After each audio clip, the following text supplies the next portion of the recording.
ఒకవేళ మేము స్వాధీనపరచుకోబోతున్నప్పుడు పొరపాటున ఎవడైనా సరే ఆ ఇంటిలో నుండి బయటకు వచ్చాడనుకో, వాడు చచ్చాడనుకో, దానికి మాది పూచీ కాదు. అర్థమైందా? ఇంట్లో ఉన్న వాళ్ళందరూ కాపాడబడతారు. ఒకవేళ బయటకు వచ్చాడనుకోండి, మరి సైన్యం అంతా వచ్చి చంపారనుకోండి, దానికి మేము బాధ్యులం కాదు. అది నువ్వు జాగ్రత్త చేసుకో అని హెచ్చరిక చేసిపోయినప్పుడు రాహాబు వేశ్య ఏం చేసిందంటే, ప్రియమైన దేవుని బిడ్డలారా, ఒకసారి మనం జ్ఞాపకం చేసుకుందాం.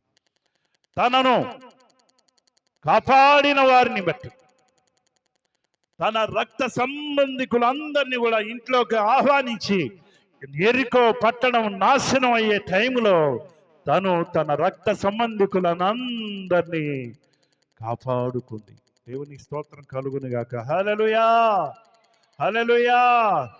ప్రియమైన దేవుని బిడ్డలారా, ఆమెతో తృప్తి పడలేదు. నేను రక్షింపబడితే చాలే, నేను కాపాడబడితే చాలే, మా వాళ్ళు ఏమైపోతే ఏమైందిలే అని అనుకోలేదు. తన వారిని అందరినీ ఇంట్లోకి రప్పించి ఎంత త్వరపెట్టిందో, వారిని ఎంత భద్రపరిచిందో. యెరికో పట్టణం నాశనం కాకముందు. ప్రియమైన దేవుని బిడ్డలారా, ఒక్కసారి మనం జ్ఞాపకం చేసుకుందాం. స్వార్థం లేదు, స్వార్థం చూపించకూడదు. రేపు దేవుళ్ళు ఎక్కడ అడుగుతాడు మనల్ని ఏమని? ఒకవేళ స్త్రీ రక్షింపబడి ఉంటే నీ ఇంట నీ పురుషుడు నీ బిడ్డలు వారి విషయం ఏంది అని అంటాడు.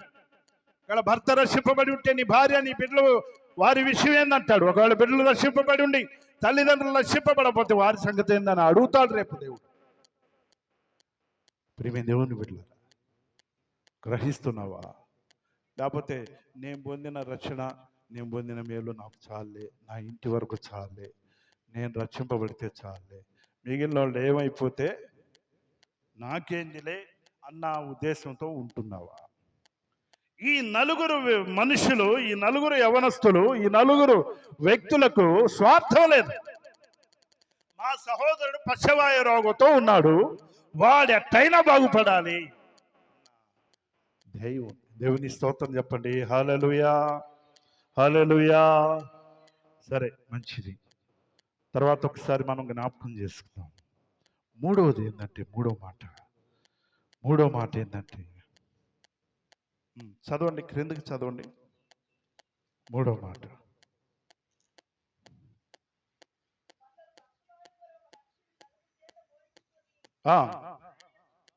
వచ్చిరి చాలా మంది కూడి ఉన్నందున వారు ఆయన ఎద్దుకు చేరలేక. చాలు ముందుకు వెళ్దాం. ఏంటంట, కొందరు ఏం చేశారంట, ఆ నలుగురు ఏం చేశారంట, పక్షవాయువు గల ఒక మనుషుని నలుగురి చేత మోయించుకొని ఆయన ఎద్దుకు తీసుకుని వచ్చిరి. చాలా మంది కూడి ఉన్నందున వారు ఆయన ఎద్దుకు చేరలేక. మూడో మాట ఏంటంటే, అబ్బాయి ఆడ చాలా ట్రాఫిక్ ఫుల్గా ఉంది, మనం వెళ్ళలేము, అర్థమైందా, కష్టం ఆడికి వెళ్ళడం అని సాకు చెప్పలేదు. వినాలి. మూడో మాట ఏంది? మొట్టమొదటి మాట ఏం చెప్పండి? వారిలో ఏముంది? కేవలం ప్రార్థనే కాదు కానీ ఏమున్నాయి? క్రియలున్నాయి. రెండవది, స్వార్థం చూపించేవాళ్ళు కాదు, స్వార్థం లేదు. మూడవది, సాకు చెప్పేవాళ్ళు కాదు, వాళ్ళు సాకు చెప్పలేదు. మంచం మీద వాడిని మోసుకొని వచ్చారు. వచ్చినప్పుడు ప్రియమైన దేవుని బిడ్డలారా, ఒక్కసారి జ్ఞాపకం చేసుకుంటే, చాలా మంది కూడి ఉన్నందున వారు ఆయన ఎద్దుకు చేరలేక అని ఉంది అక్కడ. చాలా మంది ఉన్నారులే, ఇవాళ కాకపోతే రేపు చూద్దాంలే అని మనం ఏడమోస్తారా బాబా, అంతమందిలో వీడిని వేసుకొని మనం ఏడమోస్తారా అని వాళ్ళు సాకు చెప్పలేదు. ప్రియమైన దేవుని బిడ్డలారా, ఒక్కసారి ఆలోచిద్దాం. సాకులు ఎక్కువ మనకు. దేవుని పని చేయాలంటే ఎన్ని సాకులు చెప్తాం. రక్షింపబడాలంటే ఏమంటాం? రేపు చూద్దాంలే, ఎల్లుండి చూద్దాంలే, వచ్చే సంవత్సరం కూటాల్లో బాప్తిసం పొందుదాంలే, మారు మనసు పొందుదాంలే, ఇంకా టైం చాలా ఉందలే, అనుభవించాల్సింది చాలా ఉందలే, అనుభవించాల్సింది చాలా ఉందా? ప్రియమైన దేవుని బిడ్డలారా, దేవుని సమయం ఎప్పుడు మనకు తెలియదు. మన కాలగతులు ఆయన వశంలో. దేవుడు ఎప్పుడు వస్తాడో మనకు తెలియదు, మనల్ని ఎప్పుడు పిలుస్తాడో మనకు తెలియదు. అందుకే అంటాడు, హెబ్రీల్లో చదవక్కర్లేదు కానీ, ఇదిగో ఇదే మిక్కిలి అనుకోలా సమయము, ఇదే రక్షణ దినము, ఇదే రక్షణ దినము. ప్రియమైన దేవుని బిడ్డలారా, ఒక్కసారి జ్ఞాపకం చేసుకుందాం. రేపు చూద్దాం అనుకోలేదు వాళ్ళు. రేపు చూద్దాం అనుకున్నట్టయితే వాడిని పట్టించుకునే, రేపైనా చూస్తారని, ఒకవేళ రేపు చూద్దాము వాయిదా వేశారనుకోండి, రేపైనా వాళ్ళు వచ్చి వాడిని మోసుకొని వచ్చి ప్రభు దగ్గరకు తీసుకొస్తారని నమ్మకం ఏంటి? ఆ రోజే తీర్మానం చేసుకున్నారు వాళ్ళు. ఏ సాకులు చెప్పలేదు. చాలా మంది కూడి ఉన్నందున వారు ఆయన యొద్దకు చేరలేక, దేవుని స్తోత్రం చెప్పండి, హల్లెలూయా. వారి మనసులో ఏకాడికి ఏముందండి? మా వాడు బాగుపడాలి, మా వాడు స్వస్థపడాలి, మా వాడు మేము ఎట్లయితే ఉన్నామో అట్లా ఉండాలి, చక్కగా ఆరోగ్యవంతునిగా నడవాలి వాడు. దేవుని స్తోత్రం కలుగును గాక, హల్లెలూయా, హల్లెలూయా. కనుక ప్రియమైన దేవుని బిడ్డలారా, అక్కడే చదవండి, చేరలేక ఆయన ఉన్న చోటికి పైగా ఇంటి కప్పు విప్పి, ఏం చేశారండి? ఆయన ఉన్న చోటికి పైగా వాళ్ళు ఏం చేశారండి? ఇంటి కప్పు విప్పారు. ఇది ఎట్లయినా కూడా మనం చూస్తే ఇది ఎక్స్ట్రా బర్డనే వీళ్ళకి. అమ్మో, ఇంటి కప్పు విప్పాలంటే సామాన్యమా? ఏమండి, అసలు ఇంటి కప్పు విప్పాలంటే ఎంత ప్రయాసపడాలి? విప్పుతుంటే అసలు నలుగురు ఏమంటారు? ఏరా మీకేం పని పట్టలేదా, ఏంద్ర మరీ బూటకు అయిపోయింది, డైరెక్ట్గా ఇక్కడ కొంచెం ముందు తీసుకురావచ్చు కదా, అందరూ బాగా గుమ్మిగూడినప్పుడు మీరు ఈ పని చేయటమేంది, ఇటు కప్పు తీయటమేంది అని ఎంతమంది వారించుంటారు, ఎంతమంది తిరస్కరించుంటారు, ఎంతమంది తృణీకరించుంటారు వాళ్ళని. అయినప్పటికీ వారిలో ఒక నాలుగో మాట ఏంటంటే, వారిలో ఒక దర్శనం ఉందండి, మా వాడు బాగుపడాలి. దగ్గరగా స్తోత్రం చెప్పండి, హల్లెలూయా. వారిలో ఒక దర్శనం ఉంది, మా వాడు బాగుపడాలి, మా వాడు స్వస్థత పడాలి. లోకరీతిగా ఒక సామెత ఉంది, ఇష్టం ఉంటే ఎంత కష్టాన్నైనా, ఇష్టపడ్డప్పుడు ఎంత కష్టాన్నైనా వాళ్ళు అనుభవిస్తారట, భరిస్తారట.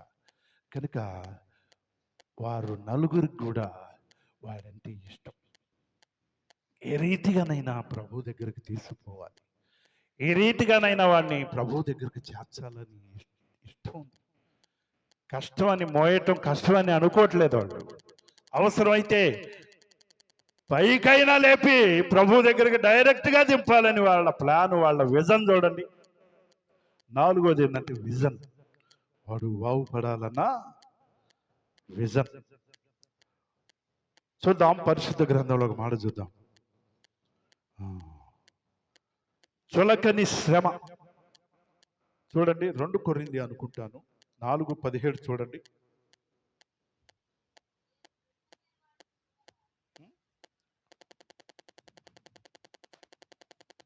చూడండి,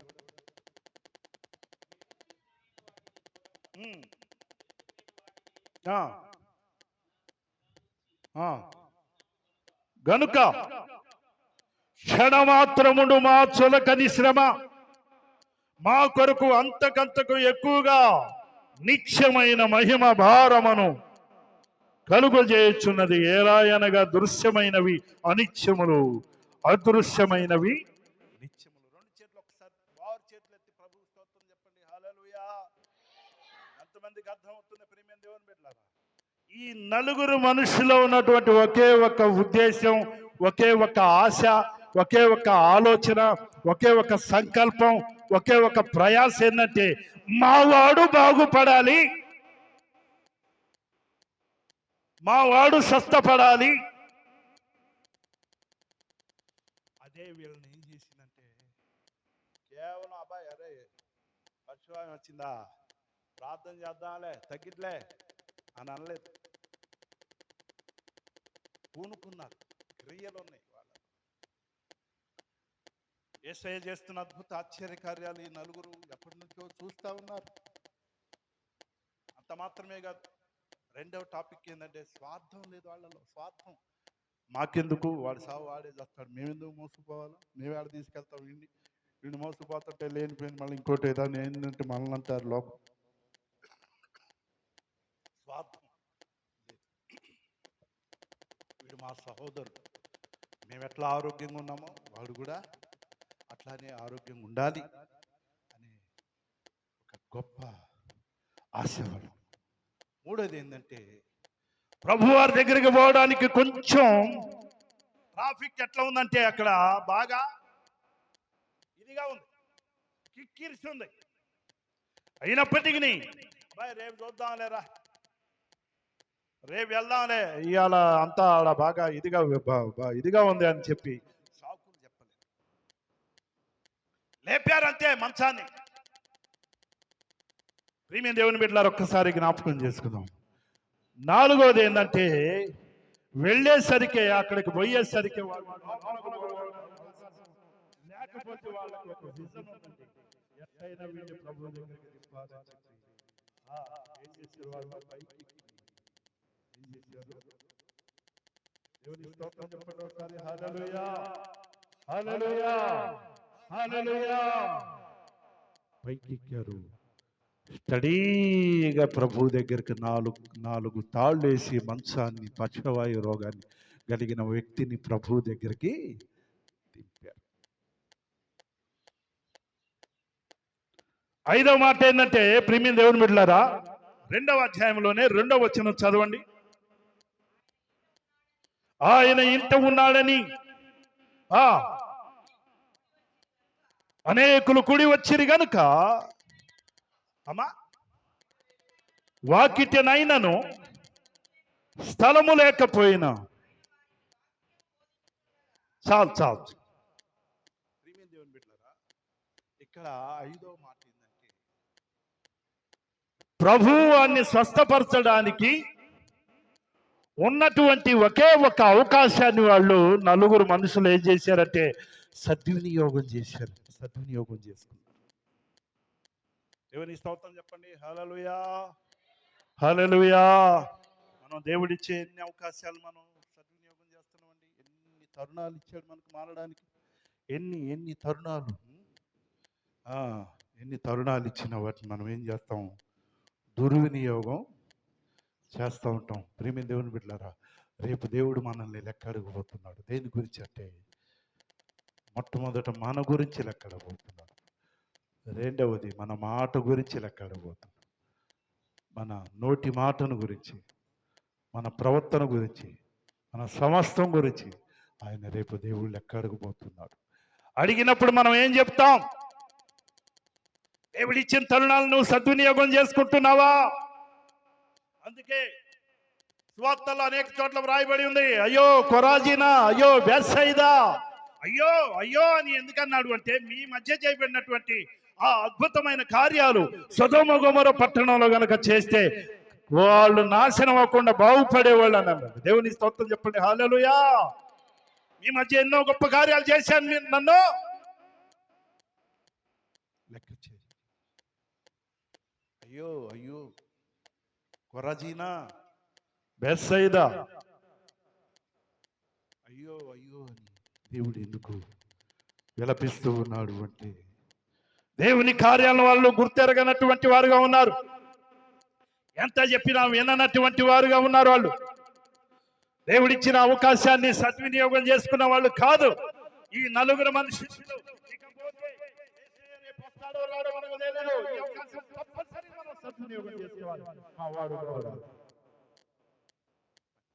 ఒకసారి సద్వినియోగం చేసుకుంటారు. ఆఖరి మాట ఏంటంటే, ప్రేమ దేవుని బిడ్డలారా, ఒకసారి జ్ఞాపకం చేసుకుందాం. ఇందాక మనం తెలుసుకున్నాం. 2:4 చూడండి.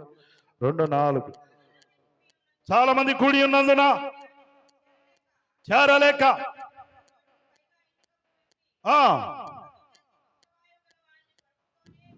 పరుపుతోనే దింపిరి. యేసు వారి విశ్వాసమును చూచి, కుమారుడా,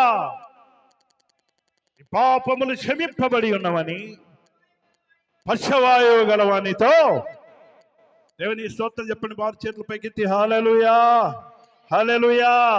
యేసు వారి విశ్వాసము చూచి అన్నాడు. అంటే వారి విశ్వాసం అంటే ఆ నలుగురి మనుషుల విశ్వాసం చూసి, ఆ మంచం మీద ఉన్నవానికి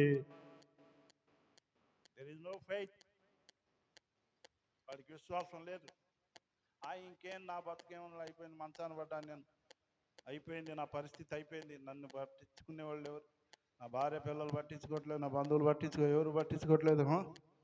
ప్రేమ దేవుని బిడ్డలారా, వాడు నిరాశ నిస్పృహలో ఉన్న వాడిని దేవుని కృపను పొందునట్లు ఈ నలుగురు మనుషులు ఏం చేశారండి? ప్రేమ దేవుని బిడ్డలారా, తన మంచాన్ని ఎత్తుకొని ఈ నలుగురు మనుషులు దేవుని దగ్గరకు తీసుకుని వచ్చి గొప్ప అద్భుత స్వస్థత పడే విధంగా వారు కారకులయ్యారు. చప్పట్లు కొట్టండి ఒకసారి బిగ్గరగా. ఏసైకి చప్పట్లు కొడదాం, ఏసైకి చప్పట్లు కొడదాం, ఏసైకి చప్పట్లు కొడదాం.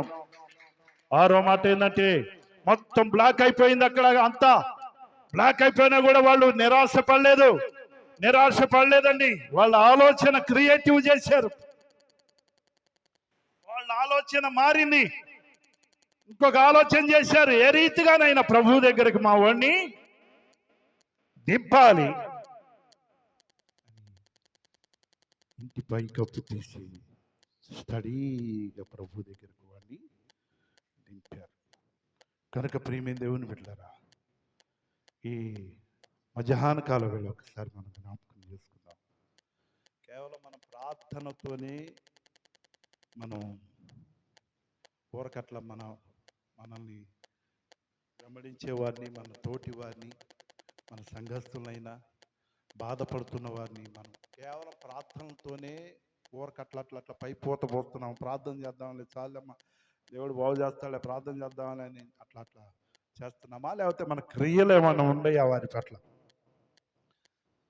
నా టాపిక్ ఏంటంటే, దీని టోటల్గా ఆత్మ సంబంధమైన పశ్చాత్తాప రోగంతో బాధపడుతున్న వారు మన కుటుంబాల్లో ఎంతో మంది ఉన్నారు. వారిని ఎవరు దేవుని సన్నిధికి నడిపించడానికి ప్రయాసపడుతున్నారు, ప్రాకులాడుతున్నారు, ఆశపడుతున్నారు. ఈ నలుగురు మనుషులు నడిపించగలుగుతున్నావా?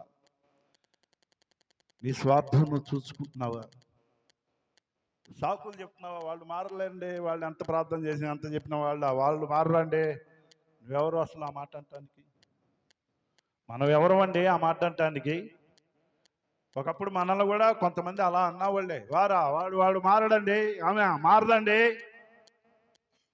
నేడు మారున్నామంటే మన ప్రార్థన కాదు, మన భక్తి కాదు, మన విశ్వాసం కాదు, కేవలం ఆయన కృప మాత్రమే, అంతే. దేవుని స్తోత్రం చెప్పండి, హల్లెలూయా. నా కృషి చేత కాదయ్యా, ఏదైనా నీ కృప మాత్రమేనయ్యా. నా కృషి చేత కాదయ్యా, ఏదైనా నీ కృప మాత్రమేనయ్యా. కార్యము సఫలము చేసే నీకు మహిమ ఘనత యుగములకు. కార్యము సఫలము చేసే నీకు మహిమ ఘనత యుగములకు. నా కృషి చేత కాదయ్యా, ఏదైనా నీ కృప మాత్రమేనయ్యా. స్తోత్రం, హల్లెలూయా, హల్లెలూయా. కేవలం ఆయన కృప మాత్రమేనండి మనల్ని రక్షించింది. కేవలం ఆయన కృపే మనల్ని ఆయన బిడ్డలయ్యే విధంగా ఆయన లెక్కలో మనల్ని పడేసింది.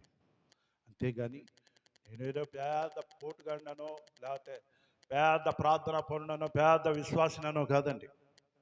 మన విశ్వాసం ఎంత, మన ప్రార్థన ఎంత, మన భక్తి ఎంత దేవుని ఎదుట. ఆయన కృప ద్వారా మాత్రమే తండ్రి అయిన దేవుని ఆకర్షణలో నిన్ను నన్ను ప్రభువైన యేసుక్రీస్తు వారు నిలిపాడంటే, ప్రభువైన యేసుక్రీస్తు వారిని బట్టి తండ్రి అయిన దేవుడు మనల్ని ఆకర్షించాడు. కనుక తండ్రిని కానీ కుమారుని కానీ పరిశుద్ధాత్మని కానీ వేరు చేయడానికి ఎవడు కూడా సాహసించకూడదు. ముగ్గురు ఒక్కరే, ఒక్కరే ముగ్గురు, ముగ్గురు ఒక్కరే, ఒక్కరే ముగ్గురు. ప్రియమైన దేవుని బిడ్డలారా జ్ఞాపకం చేసుకుందాం. కనుక ఈ యేసు వారి విశ్వాసమును చూచి అని అన్నాడు. ఆ నలుగురి విశ్వాసమును చూచి మంచం మీద ఉన్నటువంటి పక్షవాయు రోగగ్రస్తుడు ఏమంటున్నాడమ్మా? ఏమంటున్నాడు? చదవండి, ముగించుకుందాం.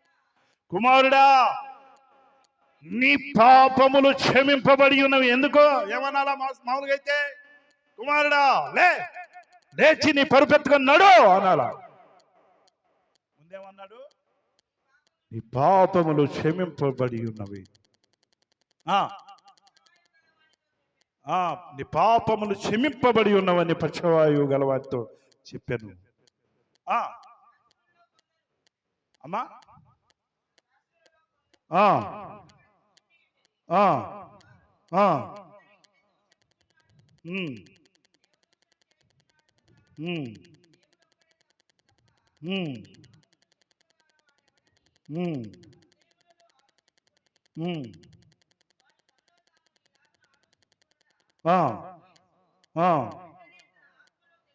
పదకొండు 12 వచనాలు చదవండి. పక్షవాయువు గలవాని చూచి నీవు లేచి నీ పరుపెత్తుకొని ఇంటికి పొమ్మని నీతో చెప్పుచున్నాను నేను. తక్షణమే, ఎప్పుడట? తక్షణమే, వెంటనే వాడు లేచి పరుపెత్తుకొని వారందరి ఎదుట నడిచిపోయాను. గనుక వారందరూ విభ్రాంతి నొంది మనం ఇలాంటి గొప్ప కార్యాలని ఎన్నడూ చూడలేదని చెప్పుకొనుచు దేవుని మహిమ పరచిరి. దగ్గరగా స్తోత్రం చెల్లిద్దాం. హల్లెలూయా, హల్లెలూయా. ప్రియమైన దేవుని బిడ్డలారా ఒక్కసారి మనం జ్ఞాపకం చేసుకుందాం. ఈ ఉదయకాల వేళ ఆ నలుగురి విశ్వాసాన్ని బట్టి వారి సహోదరుడైనటువంటి పక్షవాయువు గల మనుషుడు బాగుపడ్డాడు. కారణం ఏంటంటే వాళ్ళు కేవలం ప్రార్థనతో సరిపెట్టలేదు. వాళ్ళు పూనుకున్నారు. వీడి స్వస్థత కొరకు పూనుకొని వాళ్ళలో క్రియలు ఉన్నాయి, నిలబడ్డారు. వాళ్ళలో స్వార్థం లేదు, వాళ్ళు సాకు చెప్పలేదు. ఎలాంటి పరిస్థితులైనా, ప్రతికూల పరిస్థితులైనా, అక్కడ బాగా బిజీగా వాళ్ళంతా జనసమూహం అంతా కూడి ఉన్నప్పటికీ, ప్రభు దగ్గర పోవడానికి అవకాశం లేనప్పటికీ వారు వెనకాడలేదు. దేవుడిచ్చిన అవకాశాన్ని సద్వినియోగం చేసుకున్నారు. మొత్తం ఆడ బ్లాక్ అయిపోయింది పరిస్థితి. అయినప్పటికీ వాళ్ళంతటి వాళ్ళే ఒక మంచి ఆలోచన క్రియేటివ్ చేశారు. అంతే, వీళ్ళిట్ట కాదు రాబాయ్, పైకి ఎక్కుదాం, ప్రభువారు లోపల ఉన్నారు కదా, చక్కగా 4 తాళ్ళు కట్టి స్టడీగా ఆయన దగ్గరికి దించుదాం. ఎంత ఆలోచన అండి. మేము దేవుని బిడ్డలారా ఒక్కసారి మనం జ్ఞాపకం చేసుకుందాం. మన మాటలు ముగించుకోబోతున్నాం. హెబ్రీలు రాసిన పత్రిక 4వ అధ్యాయం 16వ వచనం చదవండి త్వరగా. హెబ్రీలు రాసిన పత్రిక 4:16.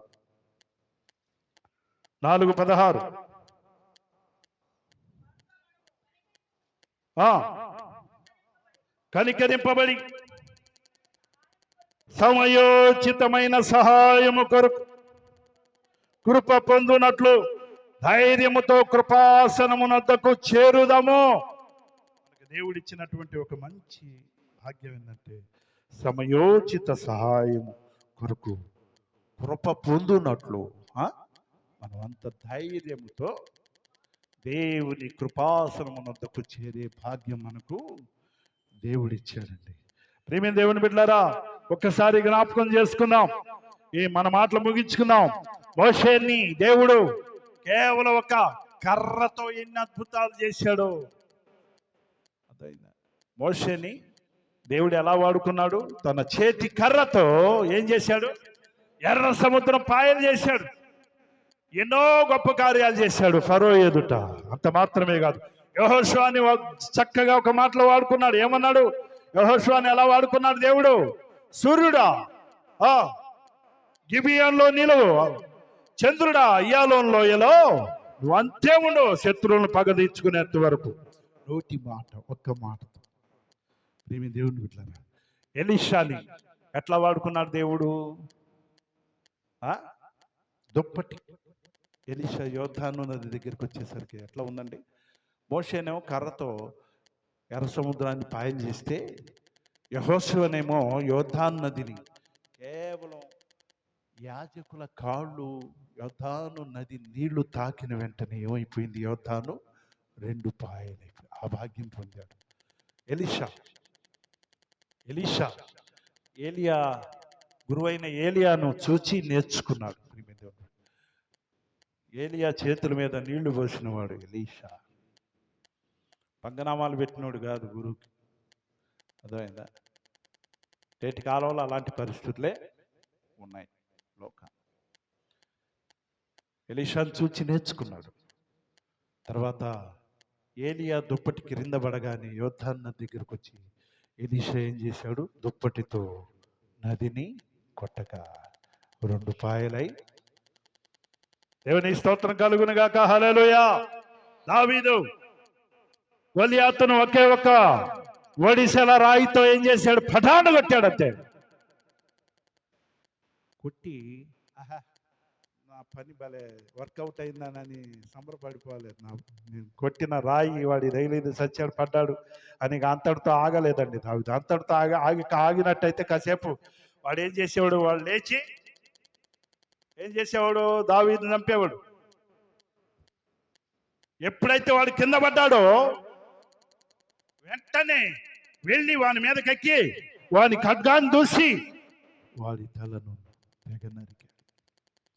కనుక ప్రియమైన దేవుని బిడ్డలారా, దేవుడిచ్చే అవకాశాలు సద్వినియోగం చేసుకోవాలి. సద్వినియోగం చేసుకున్నప్పుడు మన జీవితాలు మనతో మాత్రమే కాదు, మన ద్వారా అనేకులు ప్రభు తట్టు మళ్లింపబడటానికి మనం కారకులం అవుతాం.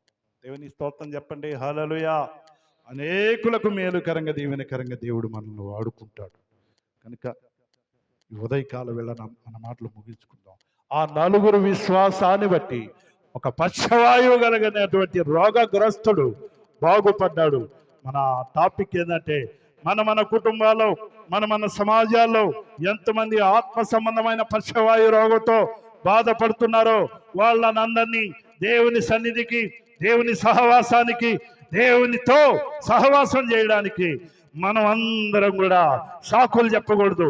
మరి వాళ్ళని స్వార్థం చూపించకూడదు. వాళ్ళని దేవుని దగ్గరకు నడిపించే విషయంలో మనం ఏం చేయాలండి? బాధ్యత తీసుకోవాలి. ఈ 4 మనుషుల వలె దేవుడిచ్చిన అవకాశాన్ని సద్వినియోగం చేసుకున్నప్పుడు ఘనమైన బలమైన కార్యాలు మనం చూడగలం. అట్టి కృపా పరిశుద్ధాత్మ దేవుడు కూడిన మనకందరికి మెండుగా అనుగ్రహించును గాక. ఆమేన్ చెప్పండి. హల్లెలూయా, హల్లెలూయా. దేవుని స్తుతించుడి, ఎల్లప్పుడు దేవుని స్తుతించుడి. దేవుని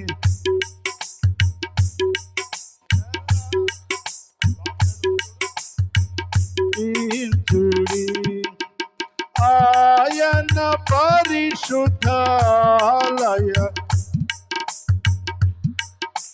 సన్నిధిలో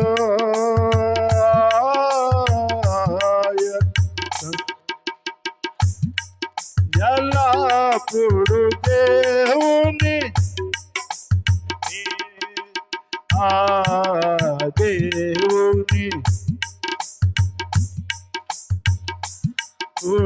దేవుని